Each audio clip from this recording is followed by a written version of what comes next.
네, 우리 오늘 본문 말씀은 사사기 6장 12절 말씀입니다. 사사기 6장 12절 말씀입니다. 네, 우리 오늘은 사사기 6장 1절부터 18절까지 한번 살펴볼 거예요. 그래서 사사기 펴놓으시면 되고 6장 12절 말씀 우리 한 목소리로 같이 읽도록 하겠습니다. 사사기 6장 12절 말씀 다 찾으셨나요? 네. 네, 우리 다 같이 한 목소리로 읽겠습니다. 시작. 여호와의 사자가 기드온에게 나타나 이르되 큰 용사여 여호와께서 너와 함께 계시도다. 아멘. 아멘. 우리 다 같이 옆에 분하고 인사할게요. 당신은 큰 용사이십니다.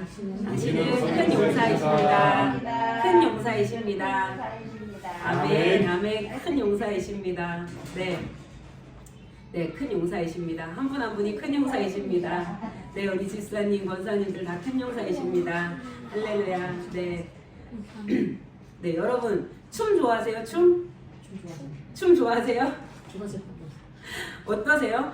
제가 전에 아프리카 가니까 아프리카 친구들은 이 흠이요 몸에서 그냥 음악만 나오면 춤을 너무 자연스럽게 추는 거예요. 근데 우리나라는 약간 춤하면 왠지 잘 춰야 될 것 같고 뭔가 막 이렇게 연예인처럼 춰야 될 거 그래서 이렇게 흔드는 게 좀 어색한 것 같아. 그치? 이렇게. 근데 우리 어린 아이들은 그런 의식 안 하고 막 잘 흔들잖아요. 그쵸? 우리 어르신들은 어떠세요? 춤 좋아하시죠?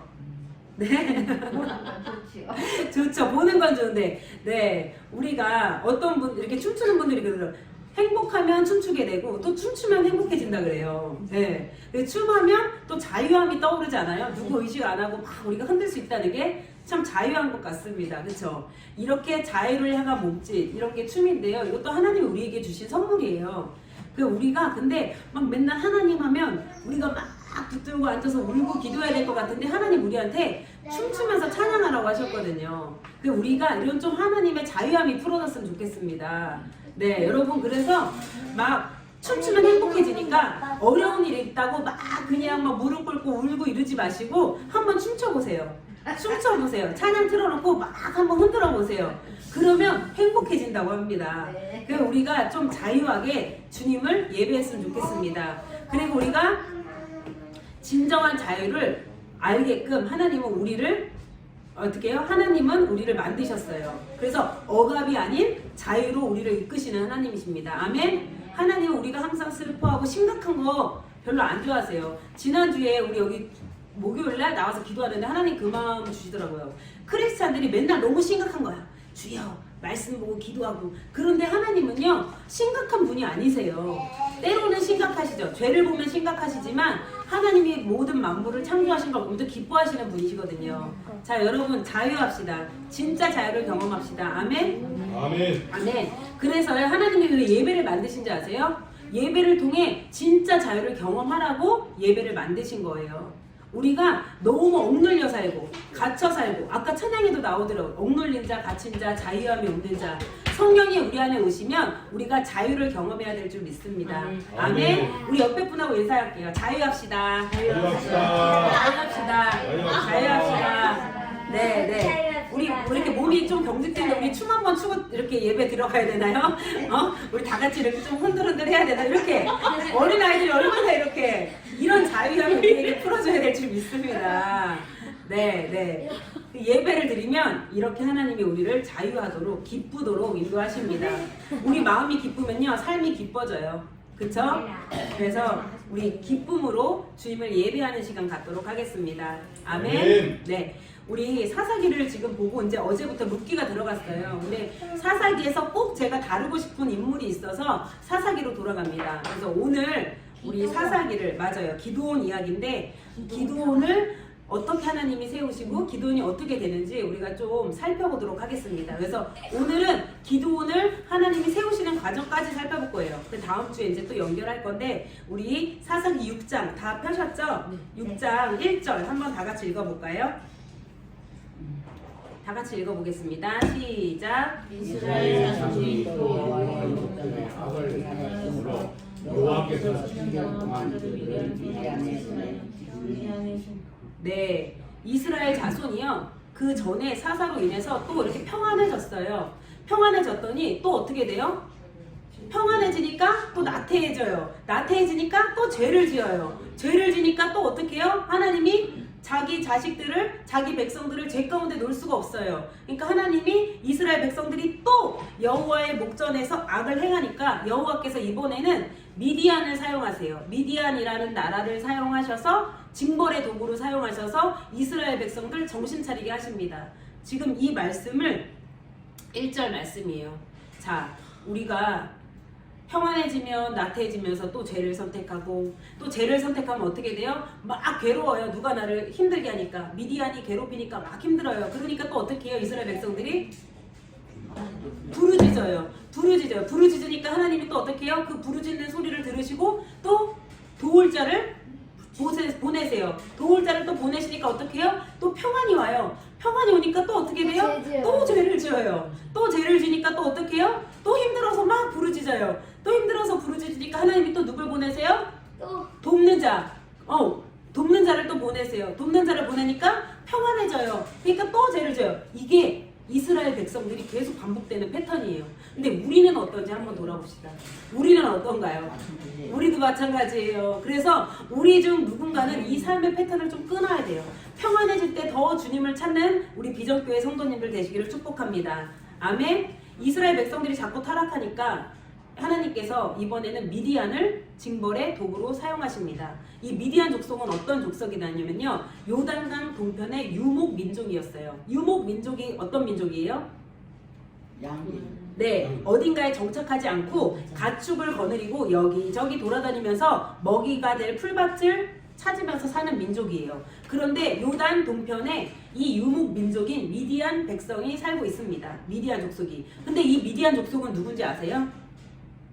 미디안 족속, 이스라엘의 적으로 태어났을까요? 미디안 족속은? 자, 뿌리를 거슬러 올라가면 아브라함의 자식 이름 아시는 분? 아브라함이 누구를 낳죠?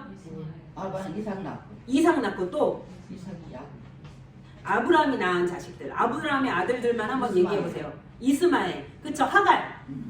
사라한테서 하나님이 주신다고 약속하신 아들이 있는데 그걸 못 참고 하갈한테서 이스마엘이라는 아들을 낳고 그 다음에 사라한테서 이삭을 낳았어요. 근데 아브라함이 두 아들만 있었을까요? 아브라함이요 이렇게 두 아들을 낳고 살다가 사라 아내가 죽었어요. 죽고 나니까 그두라 하는, 창세기 25장에 나와요. 그두라 하는 여인하고 다시 삽니다. 그래서 그두라라는 여인하고 낳은 자식이요 5명의 아들이 있었고 1명의 딸이 있었어요. 그쵸? 그래서 아브라함의 자식들은 총 6명. 응? 7명. 아들은 7, 딸까지 8. 8. 그쵸? 아브라함의 아들은 7명이었고요. 딸은 이름이 수아였어요. 수아. 요즘 수아라는 이름 맞죠? 아브라함의 딸 이름은 수아였어요. 그래서 그렇게 그드라에게서 5 아들을 낳고 딸을 하나 낳는데 그 미디안이요 5 아들 중에 1명이에요. 그러니까 거슬러 올라가면 미디안은요 이방 민족이 아니라 누구의 자식이었어요? 아브라함의 자식이었어요. 아브라함의 자녀였어요. 그쵸? 근데 그렇게 보면 이스라엘의 타락으로 그 징벌의 도구였던 미디안이 대립관계가 아니라 어떤 관계예요? 같은 핏줄이었던 거예요. 그쵸? 협력해야 될 관계였던 거예요. 근데 그때 역사상 그 하나님이 징벌의 도구로 현실적으로는 대립관계이지만 뿌리를 찾아 거슬러 올라가면 뭐라고요? 아브라함의 후손인 것입니다. 자, 그렇게 치면 지금 우리는 어떤가요? 우리의 뿌리를 거슬러 올라가면 우리 누구의 자손인가요? 엄마의 자손이에요. 뿌리를 갈고 올라가면 우리는 누구의 자손일까요? 네, 하나님이 첫사람 누구를 만드셨죠? 아담을 만드셨죠.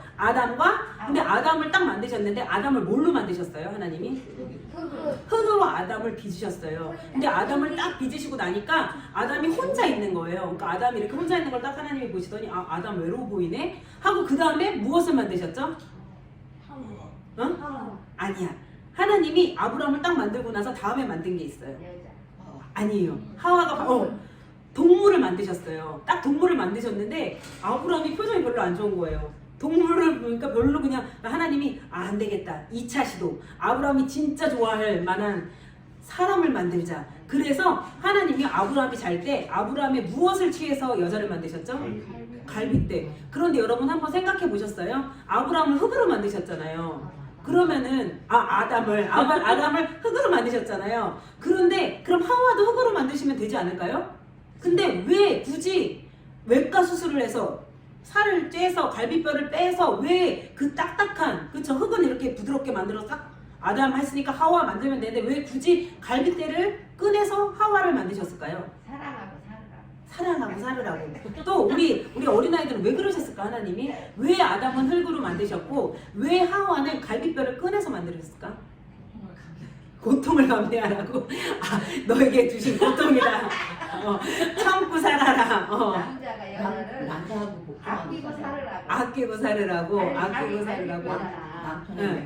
남편한테 복종해라. 너는 남편의 갈비뼈로 만들어. 남자 일. 남자 일부다. 아담이 태어나기 전에 동물이 없었으니까 아담이 태어나기 전에 초식이라서 아담이 있고 동물 만들고 나서 하와 생겼으니까 잡식으로 아담이 있고 동물만 와 잡식으로. 네, 이런 또 생각을 할 수가 있네요. 똑똑하세요. 네, 하나님이 두 번째 시도에는 아담의 갈비뼈를 빼서 하와를 만드셨어요. 그 이유는 뭐냐? 말씀하신 내용이 다 맞아요. 어떤 거냐? 우리는 생명을 나눈 사이야. 그렇잖아요. 갈비뼈를 뺀다는 것 자체가 되게 위험한 수술을 한 거잖아요. 아담과 하와는 어떤 사이라고요? 생명을 나눈 사이. 우리는 서로 속해 있어. 그러니까 너 없이는 나도 없어. 라는 성경이 가르쳐주는 기독교 인간학의 핵심이에요. 그래서 우리는 다 누구의 후손이에요? 아담과 하와의 후손인 거예요. 그럼 우리가 서로 시기 질투 싸우면 돼요? 안 돼요? 안 돼요. 안 돼요. 우리는 뭐예요? 생명을 나눈 사이라는 거. 우리 옆 사람하고 인사합시다. 우리는 생명을 나눈 사이입니다. 네, 우리는 생명을 나눈 사이입니다. 그쵸? 그쵸? 생명을 나눈 사이예요. 뭐라고 또 인사할까요? 너 없인 나도 없어 라고 이제 고백합시다. 우리 은호랑 은주도 너 없이는 나도 없어. 집사님 없으면 저도 없습니다. 네, 권사님 없으면 저도 없고 네, 우리 지성이 은호 우주 없이는 우리도 없어요. 그렇죠? 네, 우리는 이렇게 생명을 나눈 사이입니다. 여러분 믿으시나요? 그래서 한 가족이라 그러잖아요. 생명 공동체라고 하잖아요. 그렇죠? 우리는 생명을 나눈 이렇게 하나님은 우리한테 이런 뜻을 남겼어요. 근데 그럼에도 불구하고 역사 속에서는 계속 갈등이 있었어요. 그렇죠? 그래서 이 미디안이요. 갈등 때문에 요단 동편에서 유랑 민족으로 지내면서요. 이스라엘의 추수 때마다 어떻게 해요? 요단강을 건너가서 다 뺏어가는 거예요. 이스라엘에 침략해서요. 뭐 파종하는 것들 다 가져가요. 곡식 한 톨, 양 한 마리 남겨두지 않고 다 약탈해 갑니다. 근데 그때 만약에 이스라엘 백성들이요 몰래 조금이라도 숨겨놓은 것이 있다. 이것이 발각되면 어떻게 해요? 그 사람까지 죽이고 다 뺏어갔어요. 그러니까 미디안 족속이요 거슬러 올라가면 한 형제지만 어떻게 해요? 징벌의 도구로 쓰임 받으면서 이렇게 이스라엘을 괴롭힙니다. 이 내용이요 사사기 6장 2절부터 5절까지 나와 있어요. 어떻게 해요? 이스라엘 백성들한테 산에서 그러니까 이스라엘 백성들이요 산에서요 이렇게 몰래 막 지내려 그래요. 뺏기기 싫어가지고. 근데 미디안 백성들이 어떻게 해요? 안 뺏겠어요? 모조리 다 뺏어가요. 싹 가져가요. 진짜 양 한 마리 먹을 거 하나 남겨두지 않고 싹 뺏어가요. 이렇게 7년이라는 시간을 보냅니다. 우리 생각해봐요. 내가 뭐 먹으려고 그러는데 누가 뺏어가면 기분 진짜 나쁘죠? 그런데 이스라엘은 7년 동안이나 그러고 살아요. 그러니까 먹을 거 없이 너무 배고프게 그렇게 7년을 삽니다. 우리 친구들 한번 생각해봐요. 내가 혼자 라면 끓여서 딱 먹으려고 했는데 갑자기 동생이 한 입만 그럼 싫죠? 한 입만 그래도 싫은데 이스라엘 백성들은 모조리 싹 뺏기는 거야. 먹으려고 했는데 싹 없어졌어. 그 기분 어떨 것 같아? 그쵸? 너무 괴로운 거야. 이스라엘 백성들은 지금 이렇게 살아가고 있습니다. 아주 미디안이 다 뺏어가는 거예요. 그러니까 사사기 6장 6절 한번 읽어볼까요? 우리 같이 시작. 이스라엘이 미디안을 인하여 이에 이스라엘 자손이 여호와께 부르짖었더라. 네, 다 뺏어가니까 너무 괴로운 거예요. 그쵸? 우리도 우리의 것을 다 뺏기면 기분이 어떻겠어요? 너무 힘들죠. 안 좋을 뿐만 아니라 진짜 죽을 맛인 거예요. 그러니까 이스라엘 백성들이요 여호와 앞에 부르짖습니다. 어떻게 부르짖겠어요? 주님, 저희 미디안 때문에 안 되겠어요. 도와주세요. 이럴까요? 어떻게 부르짖을 것 같아요? 주여 살려주시옵소서 막 하겠죠. 진짜 미디안 때문에 못 살겠다고 살려달라고 부르짖습니다. 진짜 이스라엘 백성들이요 내 힘으로 해결 안 될 때 주특기가 있어요. 뭐예요? 하나님. 부르짖는 거. 이스라엘 백성들이 주특기가 그쵸 누구 괴롭히기만 하면 부르짖는 게 주특기예요. 그러니까 그때마다 하나님이 뭐라 그래요? 미디안 때문에 너무 힘드니까 하나님 살려주세요 라고 하니까 하나님은 그 부르짖는 이스라엘 백성들의 소리를 외면하시나요? 아 주님은요 정말 좋으신 분입니다. 솔직히 괘씸하잖아요. 이스라엘 백성들 평안했다가 또 죄짓고 그쵸? 그래서 또 도와주면 또 죄짓고 너네 한번 죽도록 당해봐라 이럴 수도 있는데 하나님은요 그러지 않으세요. 또 도와주십니다. 그 부르짖음을 들으세요. 그래서 한 선지자를 보내십니다. 우리 사사기 6장 8절 여기 돼 있죠? 아 그 기록이 안 됐나? 있을 거예요. 네. 우리 6장 8절 다 같이 사사기 6장 8절 한번 읽어보겠습니다. 시작. 여호와께서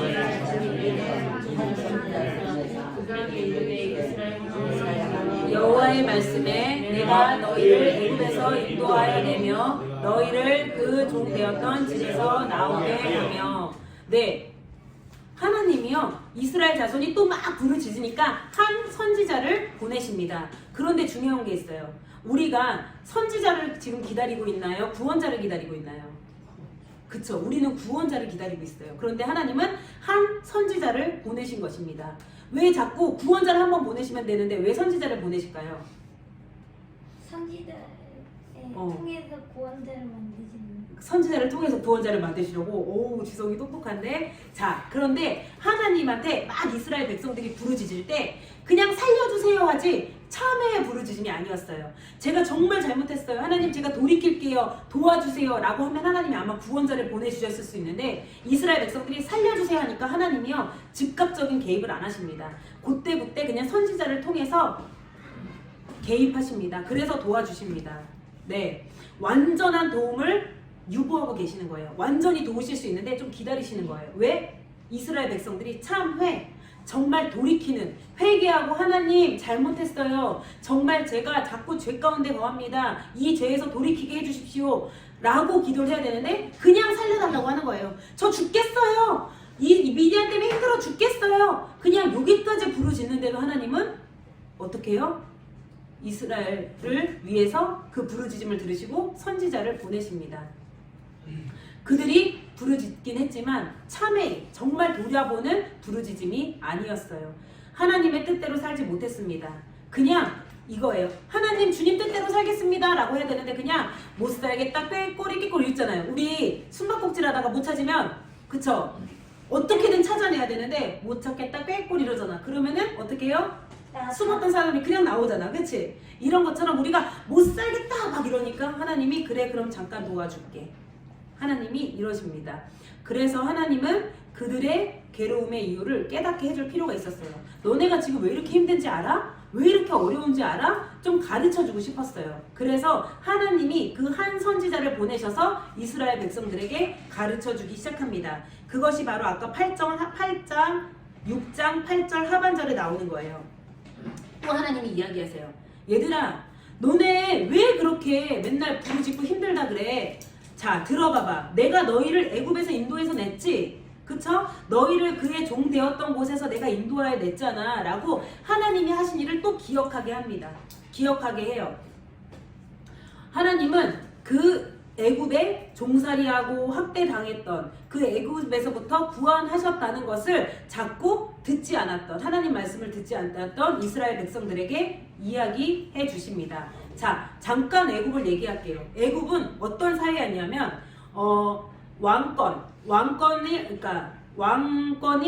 왕권이 중심인 사회였어요. 그래서 그 왕권을 둘러싸고 관료가 있었고 그 왕권 강화를 위해서 사제들이 있었어요. 이 계급을 지배 계급이라고 해요. 이스라엘의 왕이 누구죠? 바로예요. 바로 왕이 있으면 그 바로 왕 옆에 관료들이 있고 그 왕권을 강화해주기 위해서 사제들이 있었어요. 여기를 지배 계급. 그쵸? 그러면은 이들이 지배하는 건 누구여야 돼요? 지배 계급이 있어야 돼요. 지금처럼 우리가 민주주의 이런 게 아니라 딱 거기는 진짜 왕권을 위해서 살아가는 민족이었어요. 그래서 지배하는 사람, 지배당하는 사람. 그래서 지배당하는 이 피지배 계급은요, 선택권도 없었어요. 삶의 결정권이 없었어요. 그래서 이 피지배 계급, 당시 이스라엘 백성들, 노예였던 이스라엘 백성들은요, 자유가 없었어요. 그래서 이스라엘 백성들은 첫 번째 억압, 두 번째 착취 속에 살아갑니다. 억압은 뭐예요? 자유가 없어요. 착취는 뭐예요? 돈을 뺏길 뿐만 아니라 노동력도 착취를 당해요. 그래서 하나님은 애굽에서 이렇게 억압당하는 백성들의 신음소리를 들으시고 개입하셔서 역사를 바꾸시는 것입니다. 그런데 하나님 말씀하시는 거예요. 너네 애굽에 살 때 맨날 일하고 맨날 빼앗기고 맨날 그 지배계층을 위해서 일하고 살았잖아. 억압당했잖아. 자유가 없었잖아. 그런 곳에서 내가 너희를 이끌어냈어. 그런데 왜 이걸 기억을 못하냐 라고 하나님이 이스라엘 백성들에게 선지자를 통해서 말씀하십니다. 그럼 진짜 하나님의 소망은 뭘까요? 하나님의 소망은요, 이렇게 지배계층과 피지배계층이 있어서 서로 억압하고 착취하고 사는 게 하나님의 뜻일까요? 하나님의 소망은요, 평등한 공동체를 원하십니다. 그래서 서로가 서로를 귀하게 여기는 걸 되게 하나님의 소망이세요. 하나님이 원하시는 건 뭐라고요? 서로가 서로를 귀하게 여기고 서로가 서로의 고통을 덜어주는 사람들이 되길 원하십니다. 막 우리가 지배하고 내 마음대로 하는 게 아니라 서로가 서로를. 자, 우리 옆에 분하고 인사합시다. 우리 서로 위해 줍시다. 서로 이해해 줍시다. 네. 그리고 인사합시다. 당신은 귀하십니다. 당신은 귀하십니다. 네. 하나님이 원하는 삶은요, 우리 모두가 각자가 각자의 삶의 주인이 되길 원하세요. 각자의 삶의 주인이신 하나님을 모시면서 그 자유를 누리며 살길 원하시는데, 어떻게 해요? 이 애굽에 살 때는요, 이 지배계층의 억압과 착취를 당하며 사니까 하나님이 도저히 보실 수가 없었어요. 백성들의 신음을 들으시면서 아, 내가 얘네를 얼른 평등하게 자유를 줘야겠다 하고 이끄시는 과정이 하나님이 그 출애굽 역사에 개입하신 사건입니다. 그런데 어떻게 돼요?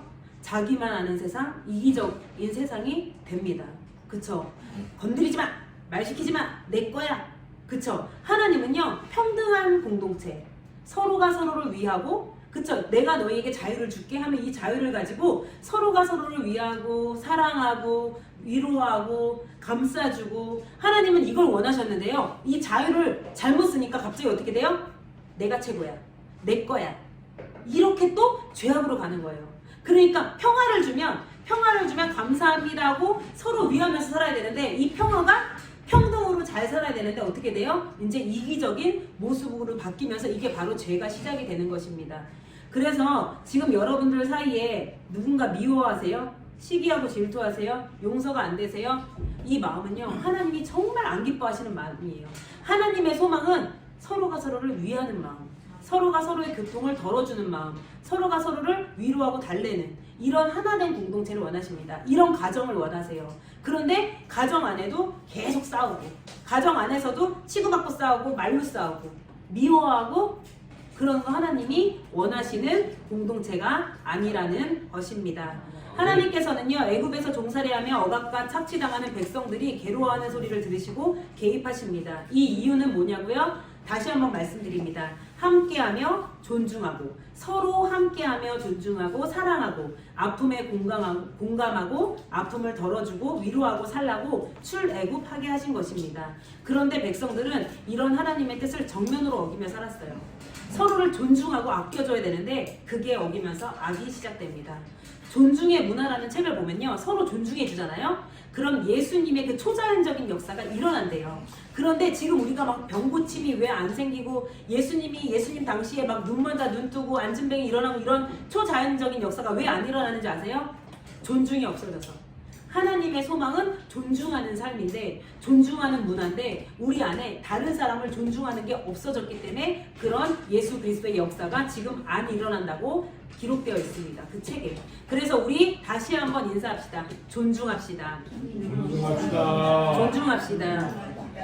네, 우리 아이들 또 이렇게 동생들 막 괴롭히고 그래도 존중해줘야 돼요. 아, 아직 너희가 어리니까 크면 알 거야 라고 존중해주면서 가르쳐 줍시다. 막 내가 오빠니까, 내가 누나니까 막 누르고 너 그러면 안 돼 이러는 게 아니라 서로를 존중해 줍시다. 왜 그런 거 같아? 왜 그런 거 같아? 물어보면서. 그쵸? 우리가 하나의 인격체를 존중하는 우리가 되기를 선포합니다. 자, 하나님께서 사사기 6장 10절 하반절에 말씀하십니다. 읽어봅시다. 사사기 6장 10절. 쭉 읽어주시겠어요? 사사기 왜 자꾸 사사기 6장 10절. 다 같이 읽어주세요. 이거 읽어주세요. 하반절 시작. 너희가 안 되고 정치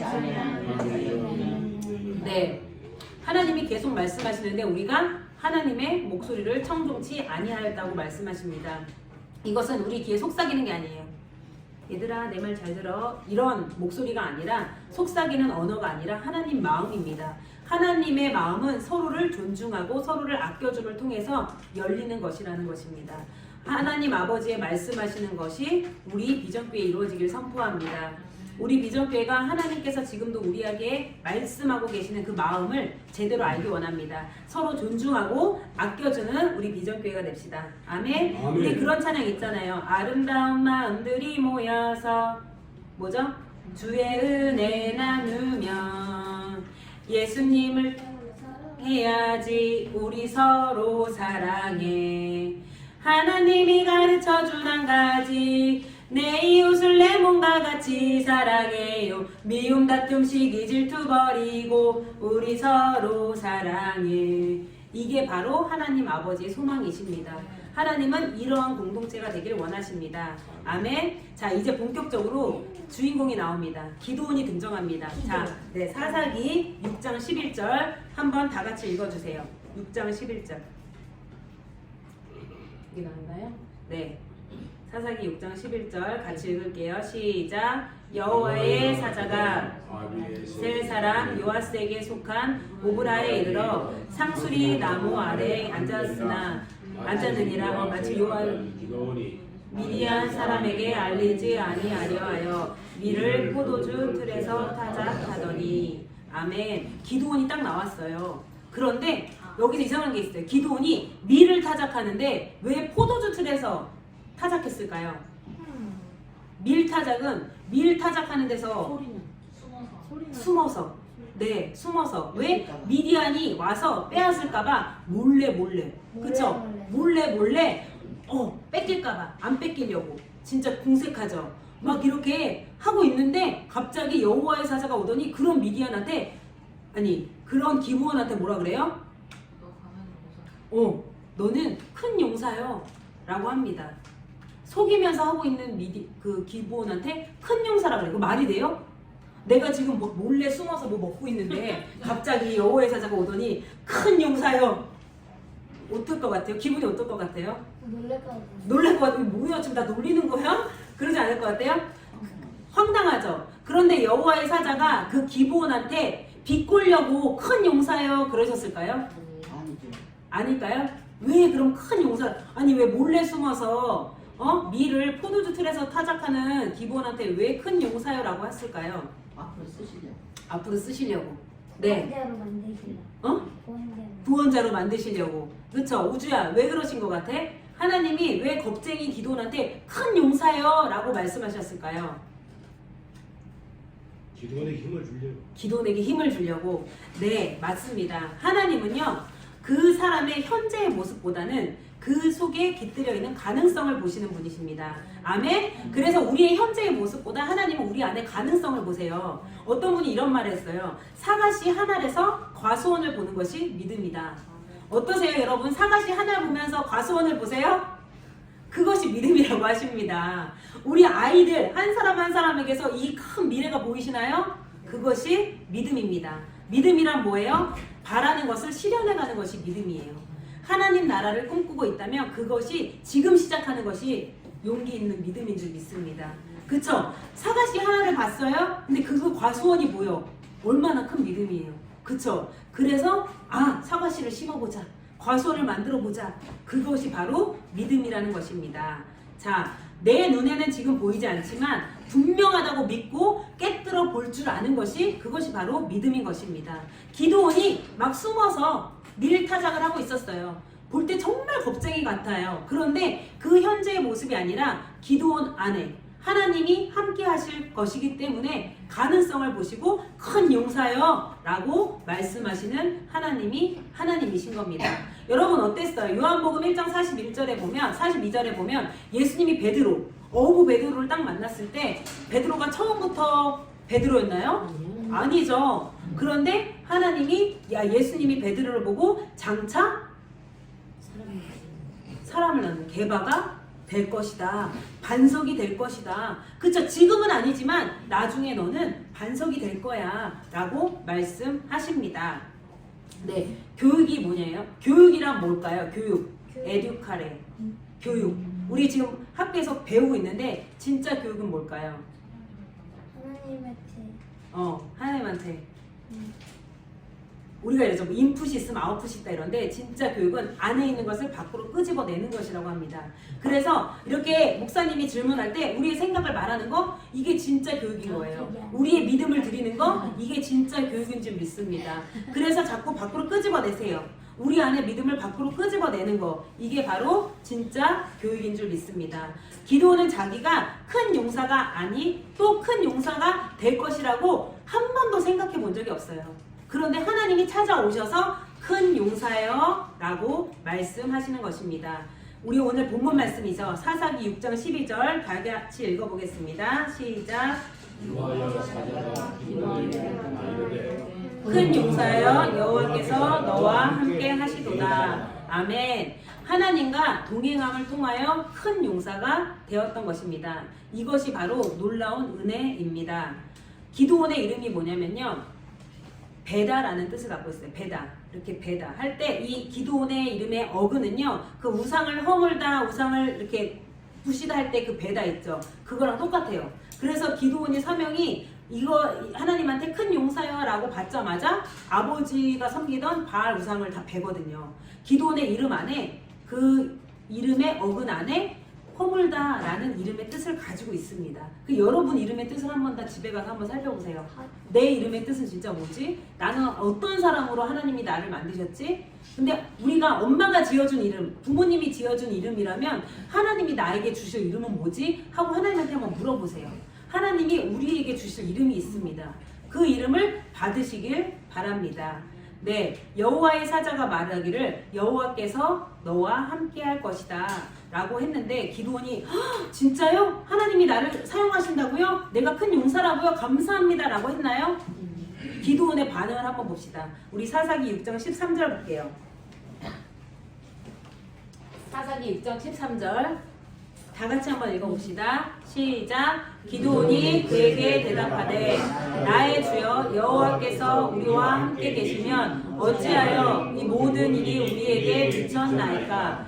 또 우리 열조가 일찍 우리에게 이르기를 여호와께서 우리를 나오게 하신 것이 아니냐 한 그 모든 이적이 어디에 있나이까. 이제 여호와께서 우리를 버리사 미디안의 손에 붙이셨나이다. 기도온이요. 오, 저를 큰 용사라고요? 감사합니다 주님, 순종하겠습니다. 그러는 게 아니라 이렇게 대답해요.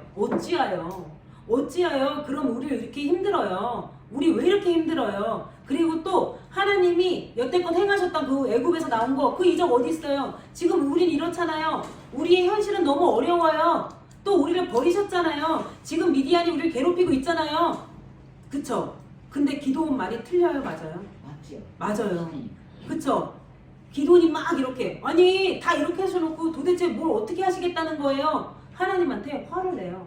여호와의 사자한테. 여러분들은 어떠시겠어요? 기도원이요 그냥 겁쟁이일 뿐만 아니라 생각도 많았던 것 같아요. 그쵸? 생각이 진짜 많았어. 그 생각에 하나님이 함께 하신다는 그 말에 막 반박을 하는 거예요. 근데 여기서 중요한 게 있어요. 이 기도원이요 하나님 뜻대로 살지 않았다는 것에 대한 반성보다는 그 현실의 어려움에 하나님 탓으로 다 돌리고 있습니다. 그쵸? 아, 우리가 이렇게 하나님의 은혜를 받고 이런 시절이 있었는데 하나님 우리가 이랬네요, 죄송합니다, 이런 반성을 하는 게 아니라 그냥 현실을 막 하나님한테 힘들라고 호소하는 거예요. 반박하기 어려운 한 줄 속에서 대단한 진단은 있었어요. 현실에 대한 진단 맞아요. 기도원 말이 틀린 거 하나도 없어요. 그쵸? 사사기 6장 13절은 현실에 대한 진단이 확실합니다. 하나님이 버리신 것 같고 미디안이 괴롭히는 것 같고 죽을 맛이에요. 그런데 중요한 게 있어요. 우리도 그냥 이 현실에 대한 진단만 가지고 삽니다. 우리 힘들어 죽을 것 같아요. 하나님 도대체 어디 계세요? 그런데 하나님은 이걸 원하세요. 영적 상황에 대한 검토를 하길 원하십니다. 기도원이요 현실에 대한 진단은 했지만 자기들의 그 이스라엘 백성들의 영적인 상황에 대한 검토는 하지 않았어요. 우리가 왜 이렇게까지 왔지? 하나님 어떻게 해야 되죠? 하나님한테 묻는 게 아니라 그냥 신세한탄하는 것입니다. 이것이 바로 인간입니다. 물론 괴롭고 힘든 상황 속에서 삶의 쓰라림이 있어요. 아픔이 있어요. 그런데 사람은 누구나요? 그 쓰라림과 아픔 속에서 원망할 대상을 찾아요. 그 대상에 가장 맞아 떨어지는 분이 항상 하나님이세요. 그러니까 막 이런 말 하잖아요. 아이고 하늘도 무심하시지. 하늘도 무심하시지. 아이고 내 팔자야. 이런 말들로 우리는 아무것도 할 수 없어. 하나님이 이렇게 하셨어. 라고 합니다. 그런데 기도원이 이렇게 할 때 하나님이 어떻게 하시나요? 그래 너 그런 생각하고 있어? 안 돼! 라고 말씀하시지 않습니다. 이렇게 기도원의 말에 여호와의 사자가 그전까지는 여호와의 사자가 나타나서 얘기했거든요. 그런데 6장 14절에서는 하나님께서 직접 나오십니다. 여호와께서 그를 돌아보아 가라사대 기도원에게 직접 나오셔서 너는 너의 힘을 의지하고 가서 이스라엘을 미디안의 손에서 구하라. 내가 너를 보낸 것이 아니냐 라고 말씀하십니다. 너 계속해서 그 현실에 나 못 살겠다 죽겠다 하지 말고 일어나 너의 힘을 의지하고 가 라고 합니다. 여기 한번 다음 거 볼까요? 너의 힘. 너의 힘을 의지하고 가라고 하십니다. 근데 여기서 너의 힘이 뭔가요? 기도원이 힘이 있나요? 기도원 힘이 있나요? 아까 겁쟁이 기도원이었잖아요. 여기서 여호와께서 말씀하시는 너의 힘은 무엇일까요? 기도원 힘이 있나요? 밀을 포도주 틀에서 짜고 있는데 진짜 용감한 사람인가요? 여기서 하나님이 말씀하시는 너의 힘을 의지하고 가라는 말은 하나님이 보내셨다는 사실 자체가 힘인 것입니다. 기도원에게 힘이 되는 것입니다. 하나님은요 우리에게 소명을 주실 때요 감당할 수 있는 능력 또한 함께 주십니다. 믿으십니까? 아멘. 기도원한테 큰 용사라 라고 했어요. 그러면 기도원이 큰 용사가 되게끔 하나님이 함께 하신다는 사인입니다. 자, 소명을 한자로 하면요 부를 소 명령할 명입니다. 소명을 주실 때 우리가 감당할 수 있는 가능성이 전혀 없어요. 그런데 능력이 전혀 없는데 그게 내 책임인가요? 나를 부르신 사람의 책임인가요? 그쵸? 그쵸? 하나님 책임이에요. 하나님이 부르셨잖아요. 근데 난 능력이 없어. 그럼 내 책임이에요? 하나님 책임이에요? 하나님 책임인 거예요. 그 능력 없는 건 우리가 책임질 게 아니에요. 하나님이 부르시면요 그 하나님이 썼을 때 우리한테 능력 또한 주신다는 것입니다. 여러분 믿으십니까? 하나님은요 누군가를 부르실 때 그 부르신 까닭이 뭐냐면요 그가 그렇게 할 수 있는 힘이 있기 때문입니다. 왜? 그 힘이 바로 하나님이시기 때문입니다. 여러분에게 그 힘을 주실 줄 믿습니다. 그 힘은 소명받은 자로부터 발휘되는 게 아니에요. 기도원한테 힘을 주시는 거지 기도원한테 그게 막 나는 이 힘이 있어 갑자기 튀어나온 게 아니라 하나님이 함께 하실 때 발휘되는 힘인 줄 믿습니다. 아멘. 자, 나에게 소명 주셨습니다. 나에게 소명 주셨을 때 우리한테 힘이 있나요? 우리를 부르신 분이 누구라고요? 하나님. 하나님이 힘 주십니다. 아멘. 아멘. 하나님 소명 주실 때 첫 번째 감당할 능력을 주십니다. 아멘. 두 번째 또 주시는 게 있어요. 돕는 자를 보내주십니다. 여러분 믿으시나요? 아멘. 하나님이 우리한테 소명을 주세요. 그때 하나님은 감당할 능력 또한 주시고요. 돕는 자를 보내주십니다. 그래서 아까 전에 하나님 말씀하실 때 기도원에게 너의 힘을 의지하고 가라. 이거는 주님이 보내셨다는 사실이 있지만 내가 보냈어. 여호와 내가 함께 할 거야 라고 말씀하십니다. 그러나 기도원 이야기하죠. 하나님은 할 수 있다고 하시는데 기도원은 저 못하겠어요. 할 수 없다고 합니다. 뭐라고 대답해요? 기도원이 다음 거 한번 읽어볼게요. 기도원이 대답합니다. 같이 읽어봅시다. 시작. 기도원이 그에게 대답하되 주여 내가 무엇으로 이스라엘을 구원하리이까 보소서 나의 집은 므낫세 중에 극히 약하고 나는 내 아버지 집에서 제일 작은 자니이다. 네, 자기는요 므낫세 중에서 제일 약하대요. 또 아버지 집에서 제일 작대요. 약하고 작다고 고백합니다. 하나님은요 자신의 작음과 약함에 대해 이야기하는 그 기도원을 쓰십니다. 우리가요 하나님 저 큰 용사인지 어떻게 하셨어요? 저 준비하고 있었는데 라고 하면 하나님 쓰실까요? 하나님 못 써요. 하나님의 힘이 들어갈 수가 없어요. 그런데 기도원은 하나님 저 진짜 약해요. 저 진짜 작은 자예요 라고 고백할 때 어때요? 하나님이 사용하십니다. 성경에 쓰임받은 인물들 잠깐 볼게요. 하나님이 그 일을 소명을 주시기 전에 하나님은 사람을 볼 줄 아세요. 하나님 이렇게 쓰시기 전에 부르실 때 모세 어떻게 했어요? 모세 기억하시나요? 하나님 모세 부르셨을 때 아 주님 잘 오셨습니다. 제가 진짜 광야에 있으면서 정말 힘들었거든요. 이때만을 기다렸습니다. 주님 저 이제 진짜 좀 해봐야 되지 않겠습니까? 이랬어요? 저 요즘 진짜 한가해요 주님 이랬나요? 아니요. 모세가 출애굽기 3장 11절에 이렇게 얘기합니다. 모세가 하나님께 구하되 내가 누구간데 바로에게 가며 이스라엘 자손을 애굽에서 인도하여 내리이까 라고 고백합니다. 제가 뭐라고 저 못합니다 하나님. 그리고 못한다고 계속 얘기해요. 그러니까 하나님이 할 수 있다 그쵸? 계속 그러세요. 그 다음에 또 누구까지 보내주세요? 네 형 아론 너 도우라고 할게. 하나님이요 감당할 능력도 주시고요 돕는 자도 보내십니다. 아멘. 또 하나님이요 예레미야를 부르셨어요. 예레미야를 딱 부르셨는데 예레미야가 어때요? 아 저 마침 진짜 입이 근질근질했는데 막 이스라엘 백성들에서 하고 싶은 말 많았는데 잘 됐어 이러지 않아요. 어때요? 예레미야 1장 1절에 내가 가로되 슬프도소이다 주 여호와여 보소서 나는 아이라서 말할 줄 못하나이다. 자기는 아이래요. 어른인데. 이렇게 하나님이 부르실 때요 나는 약하고 작다는 걸 아는 사람, 많이 하나님의 능력을 경험할 수 있는 사람입니다. 또 사도 바울은 어땠어요? 고린도후서 11장 30절에 내가 부득불 자랑한대요. 무엇을 자랑하냐? 나의 약한 것을 자랑하나이다. 저는요 할 수 있는 게 아무것도 없어요. 전 약합니다. 기드온도요 자기가 작은 줄 알았어요. 자기가 부족하다는 걸 알았습니다. 내 힘으로 할 수 없습니다. 나는 작은 자이기에 아무것도 할 수 없습니다. 그렇게 고백할 때 하나님은 큰 용사로 만들어 주십니다. 아멘. 아멘. 이렇게 우리는 약해요. 하나님은요 막 세상에 볼 때 대단하고 스펙 좋고 이런 사람들을 막 딱딱 쓰시는 게 아니에요. 정말 나의 약함, 부족함을 아는 그 사람을 선택하셔서 하나님의 능력을 부어주시고 돕는 자를 보내주시는 분인 줄 믿습니다. 아멘. 아멘. 여러분 주님이 함께할 때 우리는 큰 용사가 될 수 있습니다. 하나님은 지극히 작은 자를 큰 용사로 부르시는 하나님이십니다. 믿으십니까? 우리가 가장 큰 힘이 뭐예요? 주께서 함께 하심이 우리에게 가장 큰 힘이 될 줄 믿습니다. 시편 23편 4절에 다윗이 고백했잖아요. 내가 사망의 음침한 골짜기로 다닐지라도 해를 두려워하지 않을 것은 주께서 나와 함께 하심이라. 아멘. 주님이 우리와 함께 하시면 우린 두려워하지 않을 수 있습니다. 무서워하지 않을 수 있습니다. 여러분 주님이 여러분과 함께 하십니다. 그래서 걱정, 두려운 염려, 근심 하시지 말기 바랍니다. 네, 우리 한번 고백합시다. 나는 주님과 함께합니다. 나는 주님과 함께합니다. 주님과 함께함이 우리의 큰 힘이 될 줄 믿습니다. 네, 주님이 함께하십니다.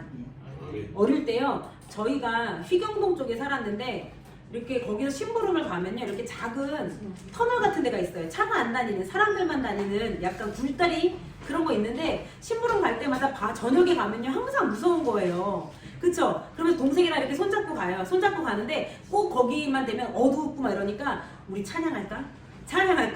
주와 같이 길 가는 것 이러고 팍 뛰어가요.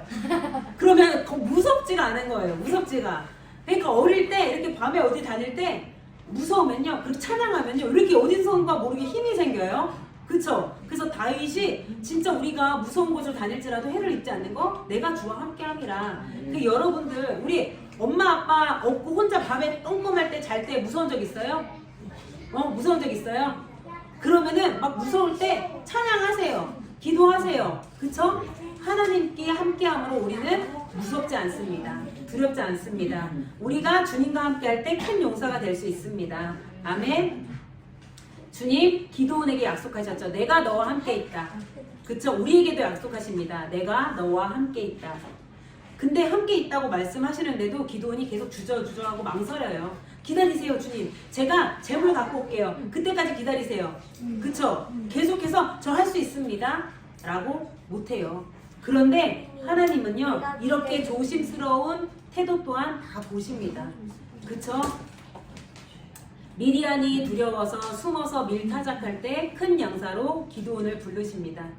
정말 근데 이게 안 어울리지 않아요? 숨어서 밀타작하는 기드온을 큰 용사라 말씀하신 하나님. 너무 안 어울리죠? 매칭이 안 돼요. 역설적이에요. 하나님은 우리가 할 수 없는 일로 우리를 부르시지 않습니다. 우리가 대단해서 부르시는 것이 아니라 하나님이 우리에게 할 수 있는 능력을 주시고 또 돕는 자를 보내주셔서 할 수 있게 도우시는 하나님이십니다. 아멘. 우리 각자의 삶의 터전에서 우리를 큰 용사로 부르신 하나님을 신뢰합시다. 네, 우리 고백합시다. 나는 작은 자이지만 주님은 크신 분입니다. 다 같이 입술로 고백합시다. 나는 작은 자이지만 주님은 크십니다. 주님은 크십니다. 나를 큰 용사로 부르셨습니다. 아멘. 근데 큰 용사가 지켜야 될 성품이 있어요. 하나님의 소망은 뭐라고요? 서로 아끼고 사랑하라. 그쵸? 이게 큰 용사의 기본 바탕, 인품이에요. 성품이 돼야 돼요. 아름다운 마음들이 모여서 서로 사랑하는 그러한 삶을 우리 비전교회가 살아야 될 줄 믿습니다. 아멘. 그래서 오늘 우리 어린 친구들 때리고 미워하고 이런 말 노노노예요. 하나님이 원하시는 건 아름다운 마음이에요. 사랑하는 마음이에요. 알겠죠? 그래서 오늘부터 우리가 실천합시다. 아름다운 마음, 사랑하는 마음. 또 각자 집에 가셔서 각자 가족들 서로 섬기고 사랑하고 위로하고 합시다. 그쵸? 이게 정말 어렵더라고요. 살면서 부딪히면. 하지만 하나님이 원하시는 하나님의 소망이 뭐냐? 아름답게 살아가는 거. 그렇게 아름답게 살아가는 자들에게 큰 용사로 부르실 줄 믿습니다. 네, 우리 오늘 찬양 하나 할게요. 하나님은요, 우리가 강할 때 부르시는 게 아니라 약할 때 부르십니다. 우리 약할 때 강함 대신에 우리 찬양 아실 거예요. 네, 여기도 가사 띄워드렸는데 좀 작은데 그래도 네, 한번 보시도록 하겠습니다. 우리 기도하는 마음으로 찬양하시고 우리 기도하도록 하겠습니다. 네. 안 보내줬어요? 저기 하나 보내주세요. 찬양팀방에 올렸어요.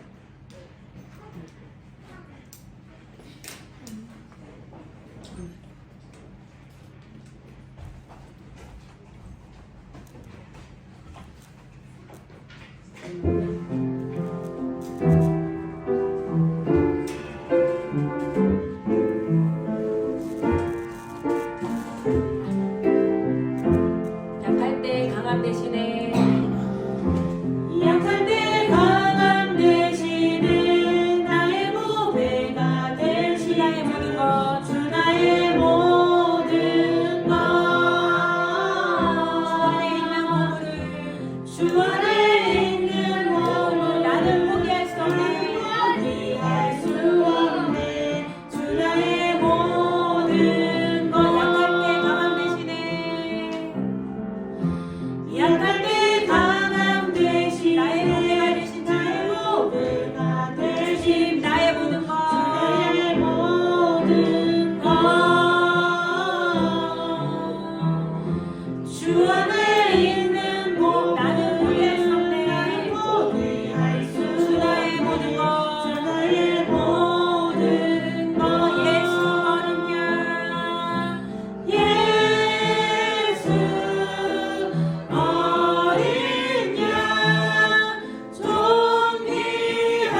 보완되시는 좋으신 분이십니다. 아멘. 우리가 쓰러진 우리를 세우시는 분이십니다. 이 시간 잠깐 기도하기 전에 찬양하는데 이 마음 주셔서 하나만 나누고 기도하도록 하겠습니다. 미국에 옐로우스톤이라는 공원이 있었어요. 거기는 진짜 늑대도 살고 멧돼지도 살고 사슴도 살고 옐로우스톤이라는 곳이 있었는데 거기 늑대가 너무 많은 거예요. 그러니까 그 주변에 농가에 농사짓고 사는 사람들이 늑대 때문에 너무 괴롭다 해서 1930년도에 이 정부에 막 자꾸 호소하는 거예요. 늑대 좀 치워달라고. 그래서 정부에서 안 되겠다. 사람들이 못 살겠다고 하니까 우리가 늑대를 다 치우자. 그래서 늑대를 다 죽였어요. 늑대를 다 죽였어요. 근데 늑대를 다 죽이고 나니까 갑자기 죄가 없는데 다 죽이고 나니까 사슴하고 멧돼지들이 막 많아지는 거예요. 막 많아지니까 얘네가 초식동물이잖아. 막 나무를 다 먹는 거야. 그 옐로우스톤에 산림이 풍성한데 나무를 다 먹다가 이제 강가까지 내려와서 그 강가에 있는 나무들까지 다 먹는 거예요. 근데 그 강가에는 비버가 살고 있었는데 그 비버들이 살면서 막 댐도 만들고 이렇게 해서 막 홍수가 나고 하면 이 댐들이 다 막아줘가지고 이렇게 자연 환경을 이루면서 살았는데 늑대를 죽이니까 멧돼지랑 사슴이 많아지니까 나무가 없어지니까 강가도 어떻게 돼요? 막 홍수 범람하고 물이 막 범람하고 막 비버도 살기 힘들고 비버가 막 다 없어지는 거야. 먹을 게 없어지니까 비버도. 그러니까 어떻게 해요? 우와 이거 어떻게 해야 돼? 하다가 안 되겠다. 늑대가 다시 있어야 되겠다. 그래서 캐나다에서 다시 늑대를 들여옵니다. 그래서 옐로우스톤에 늑대를 다 깔아요. 그랬더니 어떻게 돼요? 다시 사슴과 멧돼지가 쫄면서 옐로우스톤이 멋있는 산림이 나무가 다 살고 비버도 생기고 딱 어우러지는 거예요. 자, 이걸 하나님이 왜 우리에게 지금 이 마음을 주셨을까요? 지금 우리가 사는 데 있어서 늑대 같은 존재가 있을 수 있어요. 나를 막 잡아먹으려고 하는. 그런데 다 필요한 거예요. 우리 삶 속에 다 필요한 거예요. 우리가 살면서 이 사람을 내가 원하는 대로 막 잘라버려, 빼버려. 우리가 인위적으로 빼면요, 뭔가 하나 구멍이 나게 돼 있어요. 하나님이 우리에게 허락하신 환경들 감사합시다. 그쵸? 늑대처럼 나를 잡아먹는다 할지라도 나를 풍성하게 하는 요소가 될 줄 믿습니다. 그래서 하나님이 우리에게 주신 가정을 소중히 여기고요. 하나님이 우리에게 주신 회사 사람들, 이웃들, 친구들, 동료들, 교회 사람들 소중히 여깁시다. 네, 하나님은 그래서 서로 사랑하고 살려고 계속해서 말씀하십니다. 하나님이 보내주시는 다 이유가 있어요. 그쵸? 하나님의 그 뜻 가운데 우리가 거하길 소망하면서 우리 기도하길 바랍니다. 하나님이 우리에게 주신 거 다 이유가 있고, 그쵸? 다 뜻이 있고. 그래서 근데 우리가 해야 될 건 뭐예요? 하나님이 하실 일은 있어요. 또 우리가 해야 될 건 뭐예요? 하나님이 말씀하신 하나님의 마음을 듣는 거예요. 이스라엘 백성들이 하나님의 목소리를 청종하지 아니하였더니 죄가 시작이 되거든요.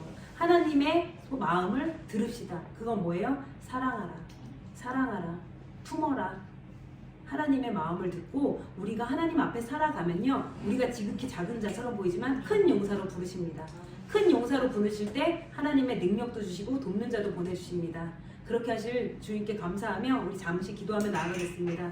하나님, 한 주 동안 우리가 어떻게 살아가야 될지 주님 말씀하여 주십시오. 우리 삶에 각자 벗어야 될 옷이 있고 입어야 될 옷이 있어요. 옛 것은 벗어버리고 새 것은 입으라고 하셨는데, 하나님, 제가 벗어야 될 건 무엇이고 입어야 될 건 무엇인지 가르쳐 주세요. 이 시간 조명하여 주세요. 다 같이 주님의 이름을 한 번 부르고 기도하겠습니다.